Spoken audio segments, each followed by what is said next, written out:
Hello, everybody, and welcome to DCT Recruitment's Icing on the Cake with myself and Diane from DCT Recruitment. And today we're joined by Andrew, who's an author. Hello, Andrew. How are you? And I do like your posters on the wall behind you, or poster on the wall behind you. It's a poster, yeah. Yeah. Right. Do you want to start by telling everyone a little bit about that? I've got a banner which I use as a background when I'm doing videos that sort of got various copies of my books scattered all over it. One of the BNI members made it for me, so it's quite attractive, and it gives a good backdrop. So, do you want to see the books, or? Do I want to see the books? Yeah. I haven't got copies with me, but there's various. The main series, the Arcadia's Children's series, and there's 5 in that. And I've done 2 prequels, which are Marooned and Susanna's Escape. They're sort of like prequels to the main series. So I've done others as well, but I suppose I've been quite prolific in my own little way. But as I say, never refuse the opportunity to come on a programme. No, absolutely. Well, listen, let's start with where you two met. So, Diane, where did you first meet Andrew? So, Andrew and I are part of the same networking group called BNI. So, they meet in St Helens on a Friday morning. So, I'm the ambassador for Andrew's group. So, but just bringing Andrew on today is just, to go back to the beginning of where reading and education is important, from children, and the importance of that then helping them hopefully get into the right career in the future. Yeah. Do you think in this day and age when everything's online, do you think children are suffering with their reading and writing, or do you think actually the sort of advent of technology has kind of helped in that, Andrew?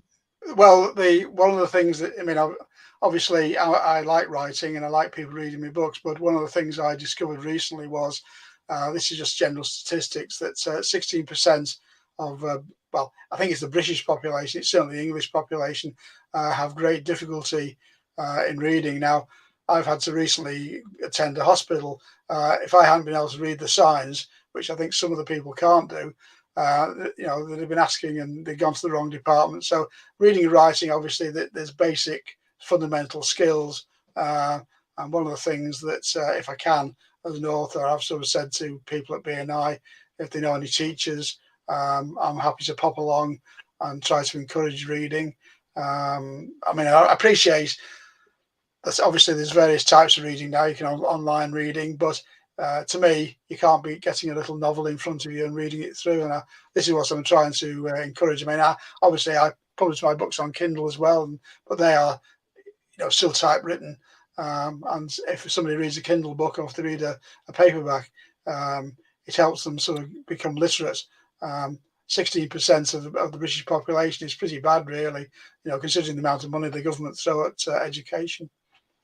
Yeah, it's always surprised me, actually, at how low the level of understanding of the written word is in the UK. I remember years ago when I did my diploma in broadcast journalism, I was quite shocked to find out from my main journalism tutor, who was actually an ex-editor of the Daily Express, right, at what level we were meant to be writing age-wise in order to actually reach most people. Now, what age do you think the level of writing needed to be for a sort of tabloid newspaper? For a tabloid, I would think it'd be fairly low, probably age group sort of say 7 to 11, which absolutely spot on. Yeah, absolutely spot on. But it's quite surprising, isn't it? It's and that's the thing. Sometimes when people write things as well, is we don't realize that actually we're actually alienating a large proportion of society, because we're writing at this level up here, and actually there's a whole level of understanding that isn't there for a lot of people. So there's a massive kind of gap there in terms of level of understanding and quality of sort of reading, etc. Diane, as a as a parent yourself, what have your experiences been in terms of? So I was just going to go back to where you said as technology ruin things. Like, as you know, Thomas is doing computer science, so computers is his world. Actually, him having his iPad created him to be an avid reader. Now he's got a bookshelf full of paperback books. Every Christmas he would always ask for some sort of series or books or something to read. And English is probably his worst subject, but he loves to read. His writing just is probably where he falls down a little bit. I think that's a little bit because being on the spectrum, you know, his tardiness of the writing is more about how it doesn't work. So he'd rather type what he's saying, but he still enjoys having the actual book. You know, we've just been on holiday and we both have books to read and stuff. You know, all right, a Kindle is good and you can take it in there, but you can't beat, you know, a paperback book, can you? You know, the smell of it, the feel, and just, you know, you don't have to worry about making sure anything's charged to you. You can just disappear into the world of, you know, creativity. Like, so, you know, I still think paper books, you know, are a necessity.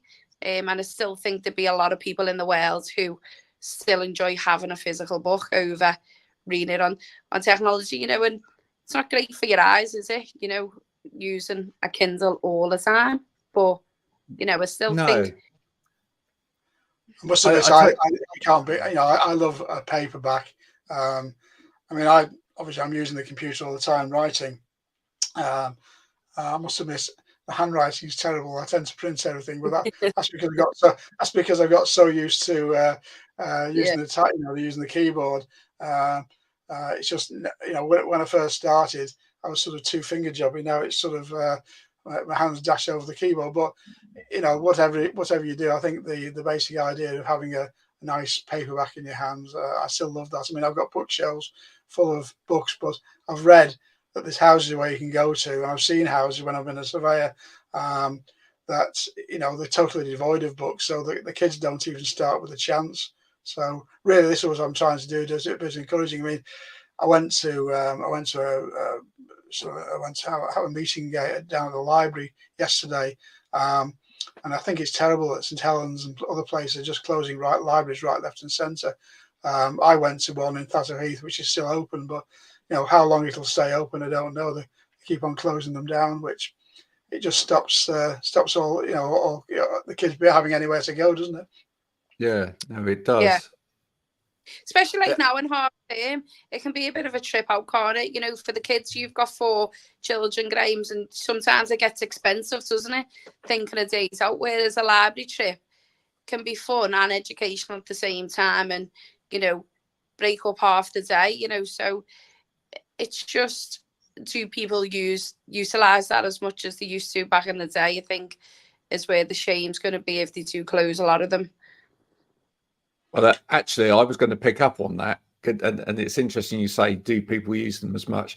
There's 5 kids actually, but yeah, two of them have left the house now, so yeah, we won't necessarily count them. But interesting point. We went to Castle Drogo at the weekend, which is a National Trust house, and they've got a fantastic library there. I don't know whether you've been there, Andrew. Fantastic. I think some time ago, but I'm sure I've been there. Yeah. Right, and they've got a fantastic library there. But my 15-year-old, as we were going around the house, was looking at all these fantastic books that were on the shelves, and they're all sort of strapped in with wires, etc., so nobody can touch them. And he just went, what an absolute waste of books. You know, why can't people touch them? And I said, well, yeah, I suppose, you know, they're trying to preserve them or whatever. And I said, I hope they've at least taken them out and digitized them so that other people can read them if they're the only copies of them. He said, yeah, but, you know, if people were still living here, they'd be taking them out and they'd be touching them. So, and if one got ripped, he said, well, what, in a way, what would that matter? Because that would then be part of the history of that book. Yeah. It's kind of, it's weird, isn't it, in a way that we kind of like put these things on, literally put these things on the shelf and go like, okay, that's gone now, you know. Yeah. And one of my best days out. So, you know, it sounds very corny, but I forget what it was now. But there's a book.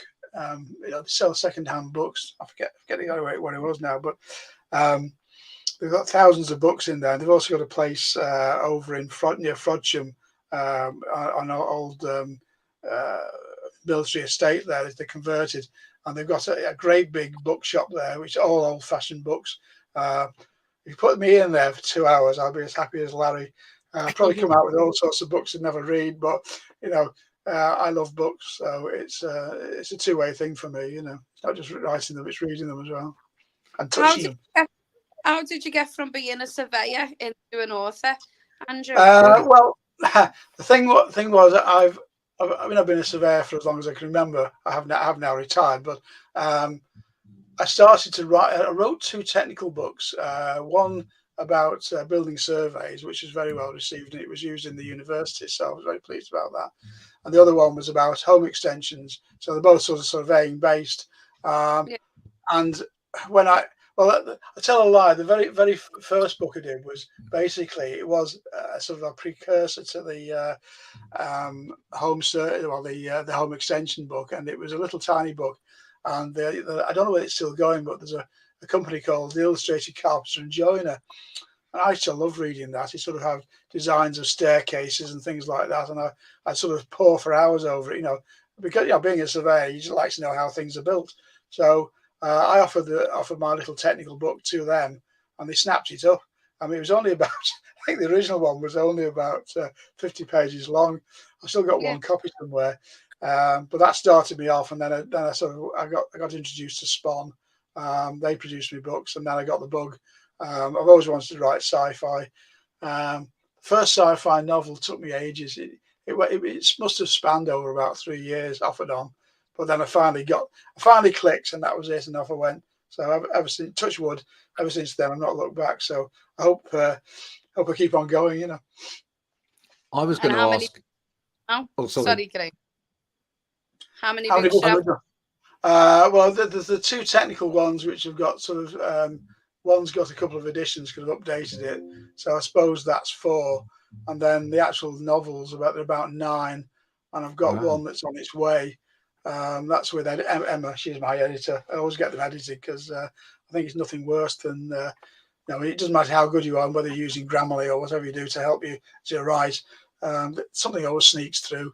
It's usually something which your eyes don't see. So I let somebody else have a look at it before I send it out, you know. So anyway, yeah, I've got another one on the way, and I'm working on one at the moment. So I'm keeping my fingers crossed and hoping they're as good as the rest, you know. Does an editor actually, I mean, because actually some people might not understand this, but does an editor actually play an important part other than just checking that the grammar and the spelling's right, etc.? Do they ever say this doesn't flow in this way, or this needs to? Emma, when I first started writing, I sent my first 2 novels over to a firm called Wings in America because I couldn't get into any interest. They were keen, and they published them. But when they came back, they were full of spelling mistakes, which they'd put in. I'd sent it perfect as far as I was concerned, as best as I could do it. I read them over about 3 or 4 times before I sent them off. And they kept on making, you know, they said, why don't you change that sentence? So I did. So I sent it back, and they'd send another proof back, and it had loads of mistakes in it. Emma's not like that. She, you know, when I pulled away from Wings. I said, no, I'm going to publish them myself now. So that's why I started self-publishing. But I still use Emma as editor because she'll go through, and I'll say to her, I said, well, you know, I mean, there's one book I wrote, Susanna's Escape, and it's got a female, you know, character, you know, the lead. And I said to her, well, you know, would a woman behave in the way that I'm describing? And she came back and she said, well, make a few changes here, there, just tweak that. And it read a lot better. So, yeah, an editor should really sort of give a bit of feedback. I mean, you can get a thing called a beta reader. I mean, Emma tends to be my better reader come editor. If she doesn't like something, she'll tell me. So it's not one track. I don't just say, so there you are, get the spelling mistakes out of that. She'll get all sorts of things out of it. So yes, it's a very important function as far as I'm concerned. I was going to ask. Thank you, Andrew. I was going to ask the question that, you know, do you think that part of the problem in terms of getting people into reading, getting them into writing, etc., is that we try and push along in terms of parts of the process perhaps too quickly? We have our youngest is being assessed for ADHD and potentially autism at the moment, and his reading is fantastic. He's well ahead of everybody in terms of reading, but his writing, as you were saying, Diane, with like Thomas, his writing is behind, and part of it is just he doesn't have the attention span to actually, you know, want to sit there and do writing, because writing, you know, whilst you're learning how to do it, requires an awful lot of concentration. But I just think it is, as I say, it's part of the problem that we don't find ways of just getting people into something in whatever way they feel comfortable. I liken it to trying to get a child to eat things on a plate, right? If we put down, I don't know, and this is no disrespect to anybody that, you know, cooks this or likes this, faggots and sort of mashed potato and broccoli on a plate in front of a child, as opposed to chicken nuggets and chips, they might turn their nose up at it, you know. But introducing something or a little of something bit by bit might get their interest. And it's the same with books. You know, I've had conversations with people where they've gone, oh, but your child's picked up a graphic novel to read. That's not a real book. But actually, if it, from a physical book point of view, if it gets a child into starting to physically sit there and read and have the focus on it, isn't that actually a good thing? Yeah, I mean, I tend to. I mean, I'll tell you my story. I used to love. It probably doesn't mean anything to you because I used to love Biggles books, W.E. Johns, and it was about a First World War fighter pilot. I must have read about, I don't know, 30 or 40 of them, and I read his Gimlet books. They were adventure stories, basically. They had very little swearing in it, and in many ways, that's what I've tried to, should we say, recreate. I mean, it's not, you know, sci-fi is different than sort of, you know, fighter races, but it sort of has similar sort of background to it. So that's where my stories. And as far as I can see, you know, I used to love, you know, when I lived in Manchester, the Manchester Evening News used to come round. And the first thing I used to do was read all the cartoons.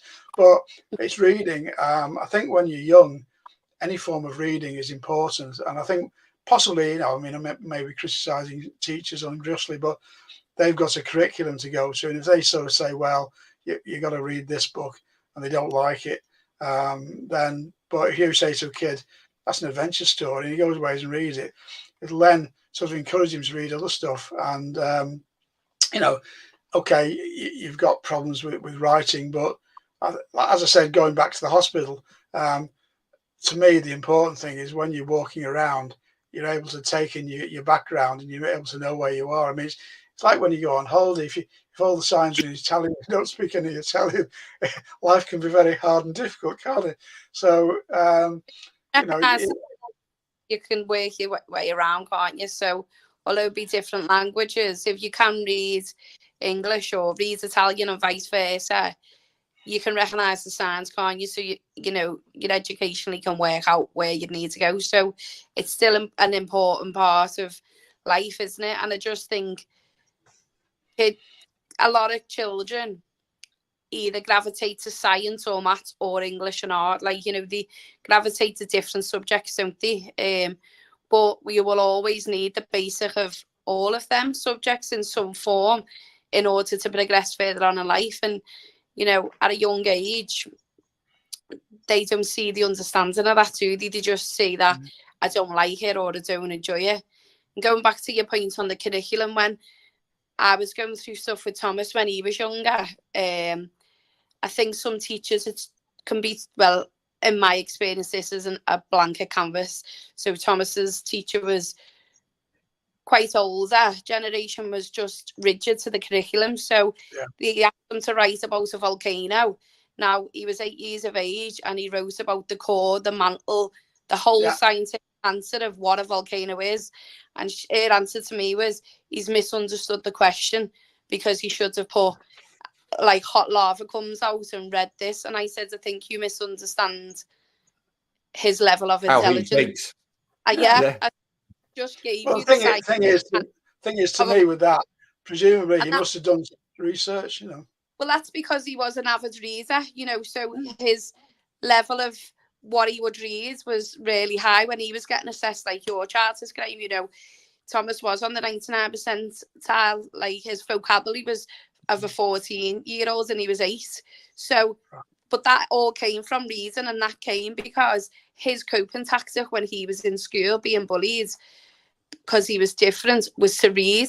So he would take his book and sit on the playground away from everyone and read. So for me, as a parent, I think, you know, if books were suddenly taken away, they wouldn't let him have his iPad in school, or they wouldn't have, you know. So Thomas probably would have been lost without that, you know, when he was younger, because that became his coping mechanism. And it's also been a really instrumental part of him being very intelligent as a child as well, you know. So it is so important that we don't remove books completely, I think, you know.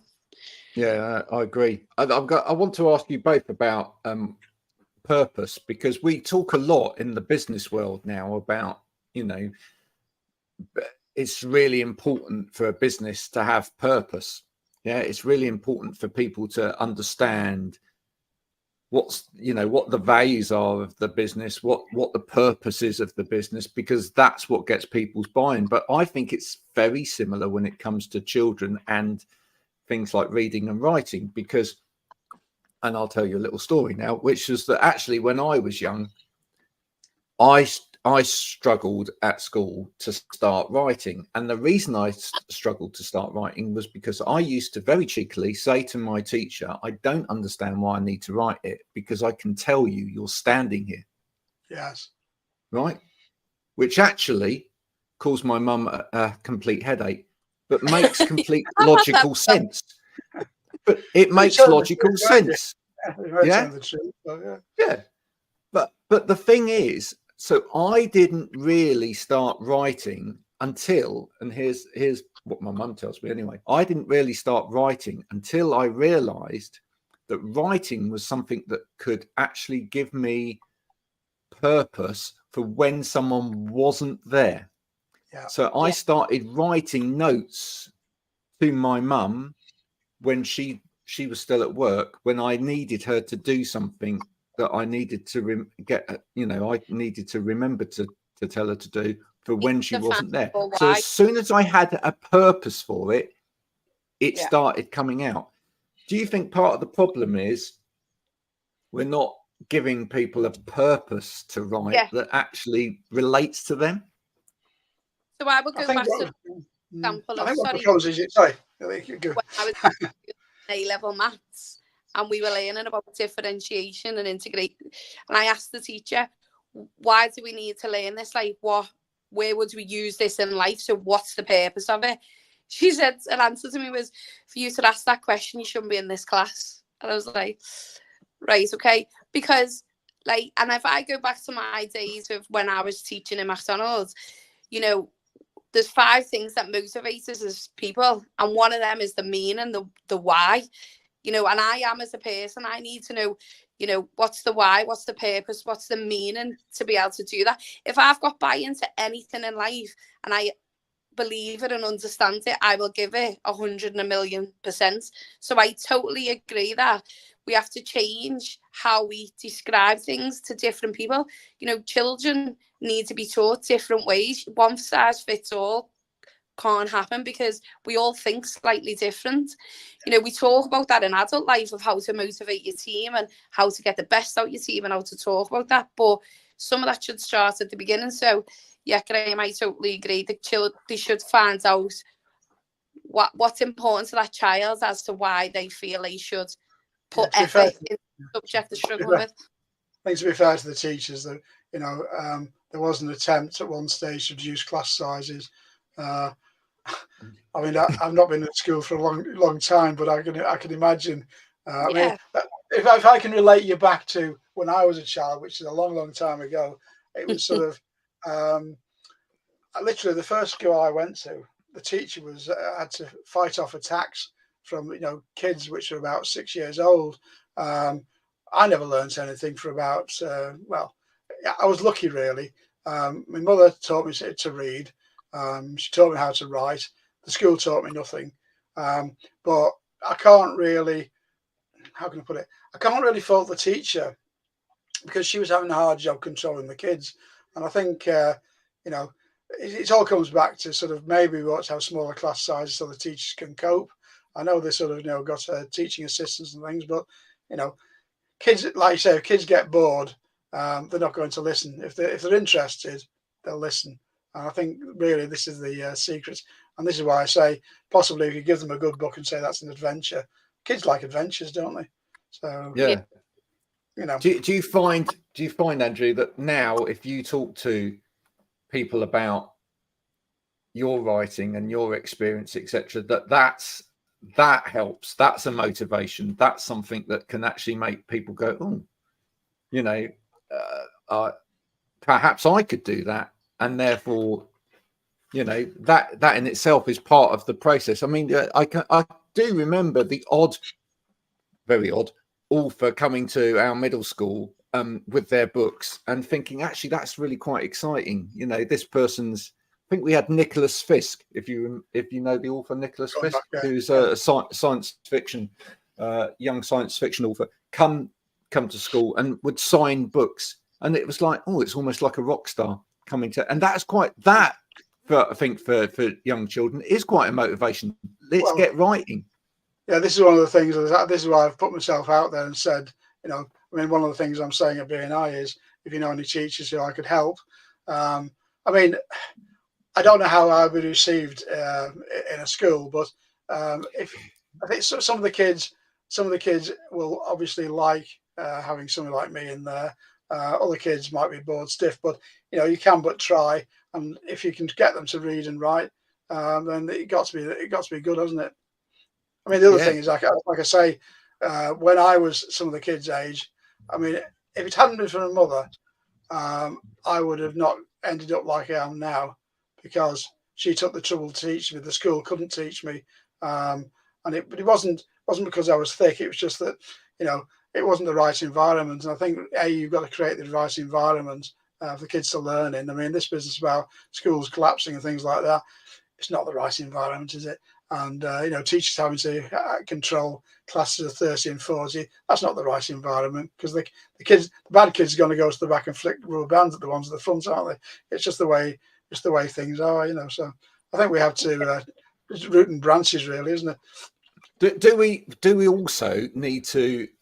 I mean, we go back and we talk about it in terms of education and young people now, but as we know, if you are a parent who is supporting your child in terms of their development of reading and writing, then you're supporting what's going on in school, and therefore you're helping the overall education of that child, and you're helping push them forward. But that starts with parents, who have the time, but also parents that are of a capable level of reading and writing and whatever themselves. So is there still work to be done at adult level to actually bring adults up in terms of their abilities, if you like, so that actually they can pass it on to their children? Yeah. Well, the thing is that, as I said before, I think it's 16% of British adults, but I mean, there's also another thing that says 20% still have a lot of difficulty. So you've only got, I mean, if you're in the 80% and you can read, write, and all the rest of it, and you've got an interest in your children, you've got books on shelves, and that the kids see you reading. I mean, even if it's only reading a paper, I mean, I presume most adults would have a paper, but if you're in the 16%, you possibly don't bother. I mean, or if you do, you just look at the cartoons, or you pick up an old paper and that happens to be lying about. But I suspect, I don't know for sure, but the houses I've been round when I was surveying, some houses you go into, as I say, there's not a book on the bookshelf. In fact, there's not even a bookshelf. So, you know, if they've got kids, they're not going to grow up with wanting to learn, are they? That it's it'll be the video game. You know, you sort of go in houses and they're stuck in front of the television. That's their day. They're not going to get, you know, they're getting something from it, but they won't gain a lot, will they? You know. No, it actually raises a very important point. And Diane, I'd like to pick your brains on this, but you said right at the start that actually, you know, maybe a lot of us read stuff online now. And I was thinking, actually, Andrew, as you were saying that actually, I mean, we don't have a physical newspaper in the house anymore. I don't think we've had one for years. I'm pretty certain that most households in the UK probably don't have a physical newspaper. It's probably only a generation that physically buy a newspaper, and it's kind of a decreasing thing. Is it part of the problem if we don't have physical books? If everybody buys everything on Amazon or reads on a Kindle or whatever these days, and doesn't have a newspaper around, is that part of the problem in terms of getting people to read and write? Because actually there's nothing there to make reference to. You know, we're all doing it privately. Yeah, that's what. Well, the thing is, you get, you know, I mean, I've got a Kindle. I'm in a book club, and I mean, I've been to the book club today, and the guy there says, "Well, read that," and I've got a couple of books to read. I'll probably get them as paperbacks because I like having paperbacks. If I can't get them on the paperback for reason, but I'll get it on the Kindle. But like you say, it tends to be a personal thing because the Kindle's not on the bookshelf. It's your Kindle. So you know, other people aren't going to read it, are they? You know. I think, like, for me, saying why I enjoy having a book still is like when I went on holiday, like Thomas went to Japan on his own and I went to Phuket, so I had a book, and it was and one of the guys was like, I was at the latest such and such book, and I was like, Martin Cole it was, and I was like, yeah, so it drums up a conversation then. So whereas if I had a Kindle, he wouldn't go, oh, what are you reading on that? So, you know, I think it all stems from whole talks that we constantly about, you know, socialization, communication, you know, although we need to embrace the digital world, and we totally do, I think, you know, we don't need to eradicate what we had from the beginning as well. I think if everything goes just to digital, I think we will lose some skills in life, and social skills definitely is something that I see. You know, I know Thomas, you know, works for me, and he will say, how do you just drum up a conversation, Mum? How do you just do that? As if you need to come to our university, because we all just stand there looking at each other and nobody starts a conversation. He said, you know, how do you think about what to say and this, that, the other? So them skills are being lost, and that probably stems back from similar things, you know. Arena. I think it's about. I'm not sure whether skills around sort of community and sharing and things like that are being lost, because I actually think that a lot of youngsters are quite social in the fact that they do share things, but I don't think that maybe the nature of what gets shared these days hasn't got enough depth in it, that it's starting conversations that are at enough depth. That's possibly what I think. So, you know, we know. It's the emoji, isn't it? It's the emoji generation. Well, I was actually going to say it's reels or whatever. But you know, people are sharing like, oh, don't you think that's funny?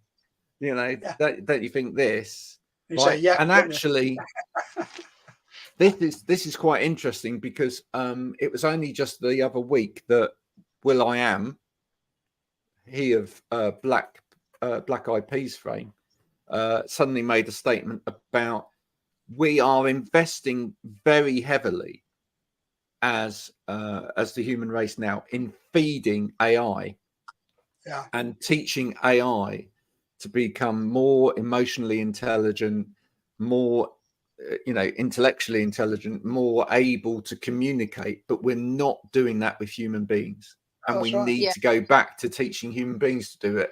And I think there are I think there are areas where it is happening, but I think we need to go back to it. You know, for me, it's the same with I was massively fond of music. We all used to save up, buy an album, go around to someone's house, and we'd sit there for hours listening to an album and discussing it. You know, yeah, that's my point on it. It's not the communication; it's about the face-to-face interaction. Communication is what I mean. That skill. Not people are losing the skill to communicate, but losing it to do it face-to-face. You know, even like look at us now. We're not all together. You know, we're all in different parts of the country, which that's where technology is great, and this wouldn't be able to happen. However, sometimes I just think there should be a balance between both, you know, so people don't lose that face-to-face interaction to just be able to start a conversation with someone. I know that you know, younger relatives of mine, some of them. I mean, I'm an author. I spend got quite a lot of time in front on the keyboard, but I do communicate as well. I mean, I go to BNI. I mix with people, but there are a lot of kids, I think, that literally they just lock themselves in the bedroom, and they, you know, the art of conversation is becoming a dead thing. But I think it's also down to, I mean, as I say, it's a complete change, really, isn't it? You know, one time everybody read, now very few people do, or I think it's a dying art. I mean, some kids, oh yes, you know, I mean, I've met mothers at on my book sales, you know, oh yes, little Johnny can't get enough of this, you know, give me 10 of them, you know, and she'll take him away and he'll read them by next Monday. Well, that's a joy. But there's other people when you meet that says, oh, I don't read. Nobody in our family reads. So it's a bit of a sickness, isn't it? You know. Do we know, actually, I'm going to plead ignorant to this, and it's something that now you've sparked my interest in. I'm going to go and do a bit of research on after we finished here today. But do we know what the sales of physical books are like at the moment? I mean, I know over the last few years in terms of music, for example, that we're starting to see an increase in physical format again. Even CDs went up a little bit last year. But tapes, believe it or not, have seen an increase. Vinyl has very definitely seen an increase. I would love to see, kind of in the same way that we're seeing a little bit of a resurgence there in kind of music. Perhaps we just need to see an emphasis on trying to make books sexy again, sort of thing, amongst young people. Yeah, I agree with that. I think it's sort of, I don't know.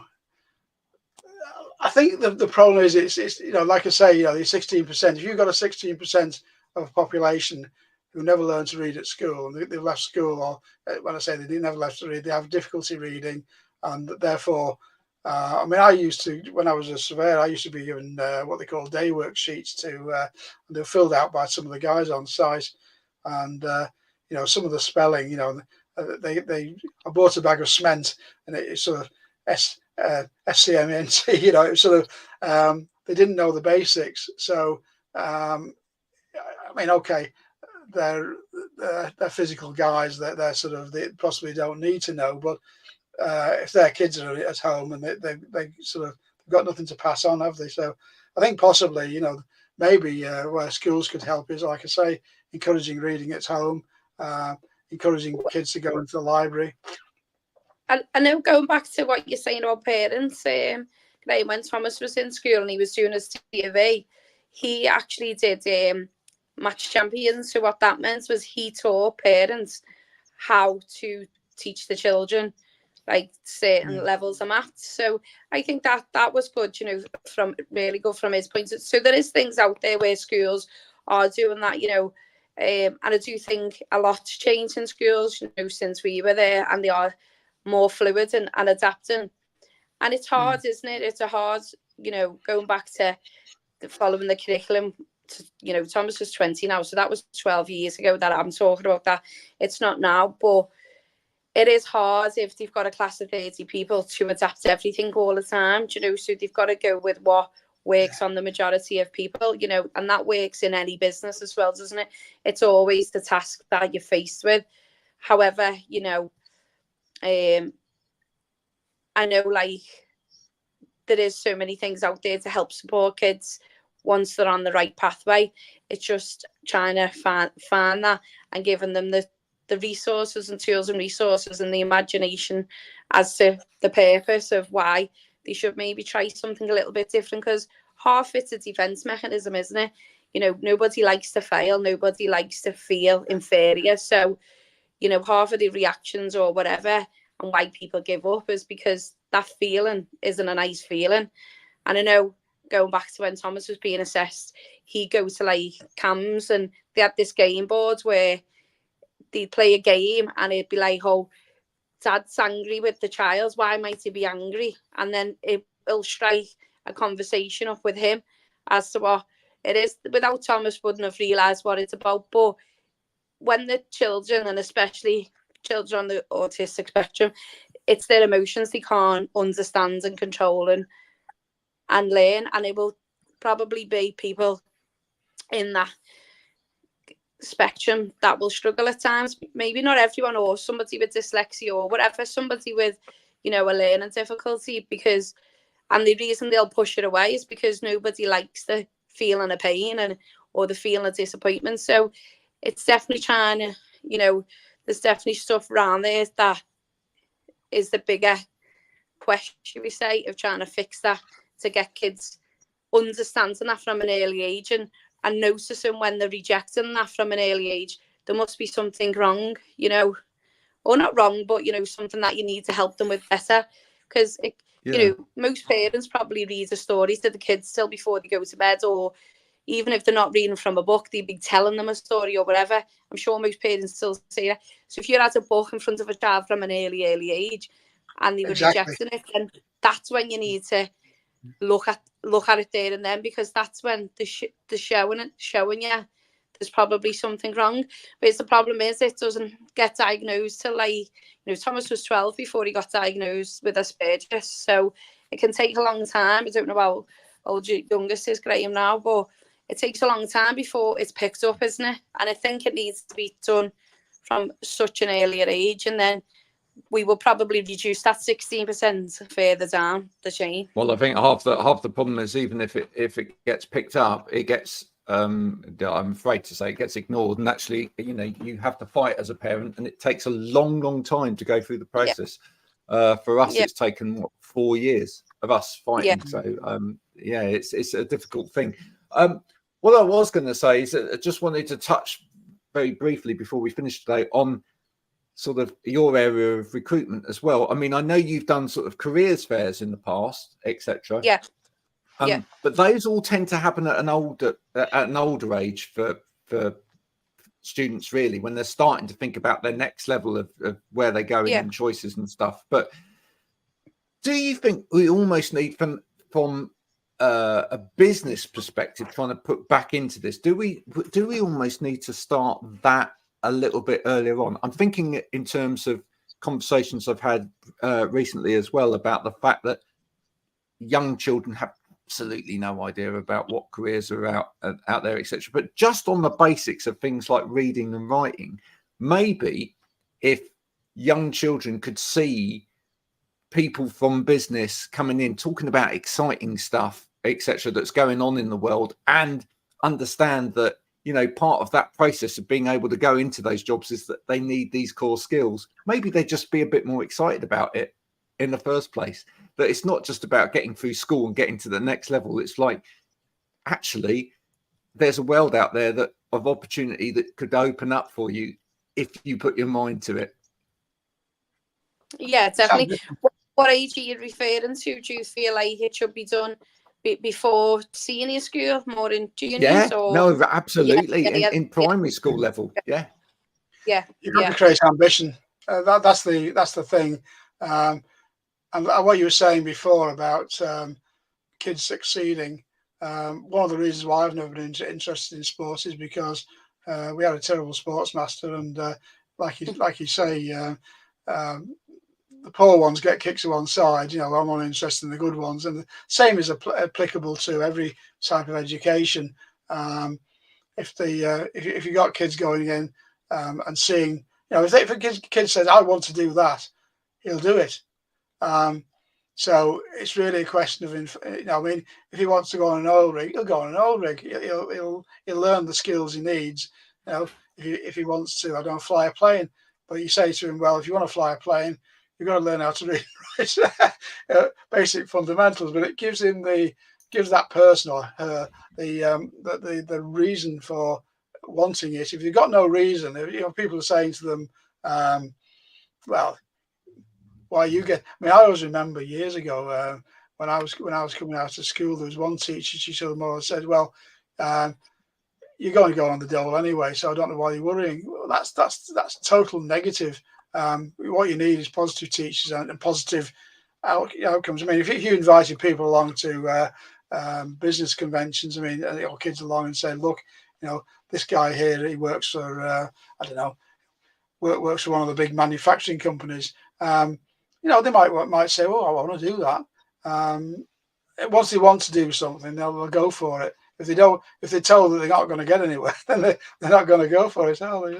Well, I'm thinking in particular that one of the sets of books that my youngest brings home on a fairly regular basis, they have story books, but they also have books about various different things, like industries and whatever. Yeah, and yeah, I mean, it's great in terms of like learning a whole new vocabulary and whatever, but they tend to find those books incredibly dull and boring. Well, I do as well. But the thing is, if that was actually then brought to life, so rather than you just we had like a little careers fair at a young age. I remember Thomas's junior school, to be fair, did ask that. Like when I was at McDonald's at the time, would come in. I was like, yeah, of course. I think like if you had little stores and you showcase what it is, because even like the most physical job, you going back to Andrew, some of the people on site, they still need to be able to read the materials correctly. That could be detrimental to like ruin a cement mixer or something if you put the wrong stuff in or whatever. Does that make sense? You still need them fundamentals. So it's going to it, and then talking about the good parts of the job, but then bringing it back to maybe having just a little aspect of, about the reading and the writing and the maths. I still needed to do all this core stuff because without that, I couldn't get to the next level. And I think, that goes to the job. That's the encouragement. You got it's what they call the afters, isn't it? If you show them the afters and say, if you do this, you can do that, then they've got a reason for going from A to B. If you tell them they can't do it, I mean, some kids will sort of say, "Oh, I'm going to do it because you told me I can't." But most kids, if you show them the A and they say to the B and say, "Right, if you do that, you'll get to there." So and it's also, I don't think that necessarily that the resources are the wrong resources. It's just that it's the way that you present it. So if you had, say, for example, my youngest brings home a book about quarries, right? But rather than just, oh, here's a book about quarries with no kind of contextualization at all or whatever, but there's somebody that comes to the school to talk about their quarry work and shows them explosions going off and this is what we do and whatever, and then says, oh, and by the way, your school's got a great book about, where you can learn a bit more about what it's like to work in the quarry. Suddenly that becomes an exciting book, because it's swearing. If he wasn't for the swearing, Dibner would be a wonderful person to bring along. The guy who used to demolish stuff, Fred Dibner. Do you ever seen? Some ladies you couldn't show because of the sake of the swearing all the time, but it was good watching him explaining what he did. Well, there you go. I think we've had a great conversation today. Thank you so much for coming and talking to us, Andrew. Andrew, if people are interested in connecting with you or finding out a bit more about your books, do you have a website? Do you have something like that? Do you want to read it out? Or it's https://AndrewRWilliamsAuthor.co.uk. There you go, AndrewRWilliams.co.uk. Go there. That's it. Fill your boots with books. Well, by the way, what you're saying about kids being bullied, one of my books is called Jim's Revenge, and that's about an old guy that gets bullied and he gets his revenge. So if your kids like getting back at people, that'll be a good one for you to get. That's fantastic. no swear words in it. So, no swear words. No swear There words. we go. Very few of mine have swear words. Well, what a great conversation. I hope you want to join in the conversation too. If anything that we've talked about today has kind of resonated with you or touched you, and you'd like to comment or ask further questions, please do get in touch. Until next time, this has been Andrew Williams and Diane, and thank you very much for joining us. Bye for now. Thank you.